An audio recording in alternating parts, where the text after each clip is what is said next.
Hey everybody, I am back again, and this time for you, I've got a nice little mix of some a little bit of nice vintage stuff, and then we're going to move on to some more some fun junk wax era pickups as well.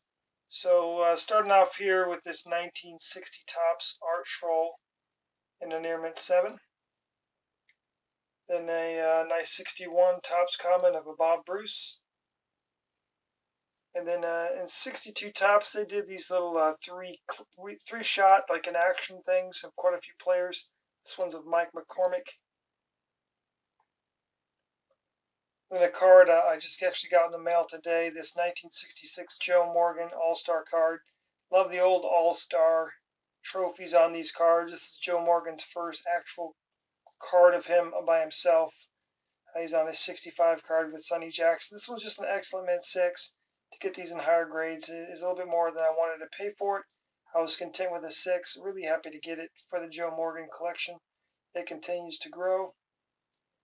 Then another really cool card, vintage card that I like, the 76 Tom Seaver. This is actually a record breaker, and I love the image of that card. He's basically staring down the batter in the box. Pretty cool shot of Tom Seaver. Then moving over here, 1980s O-Pee-Chee Jim Palmer. Typically when I'm buying something from the 80s, I'm looking to get it in a near mint to mint 8 or higher. In this case, this card wasn't very expensive. Just picked it up, bundled it with some other cards. It looked well centered, and the corners looked fine. I don't know if it's just because that O-Pee-Chee rough cut or whatever it is. O-Pee-Chees tend to have some difficulty grading, but they gave this one a near mint 7. But it has good eye appeal and a sharp little card. I picked it up for the Jim or Palmer collection.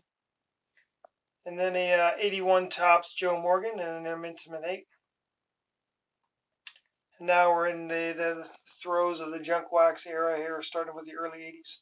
A couple of cool cards from that Kellogg set. 3U Superstars with both a Tom Seaver and a Steve Carlton.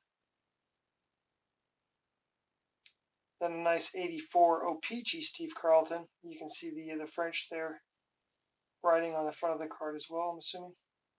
French Canadian probably. And then I saw this card on somebody's site. They were selling it with a couple other ones, so I bundled it together. I already have this card in a 9. I just grabbed it on an 8 because, if I can get it for $1.25, $1.50 or whatever, I almost feel like I have to save the card, Can't go wrong with a Barry Bonds 87 Don Ross and a near mint 8. And then I purchased, along with this order, a bunch of cheap Nolan Ryan cards from the junk wax era, starting here with his 87 Fleer and his 89 Fleer.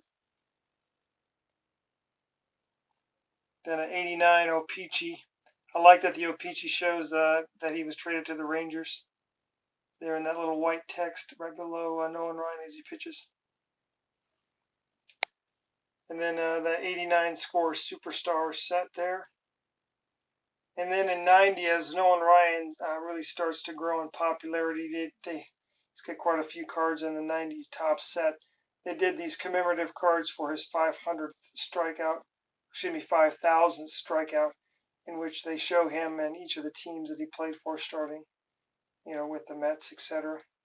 So got the Angels, the Astros, and then his Rangers card there. He has a regular card in the set as well.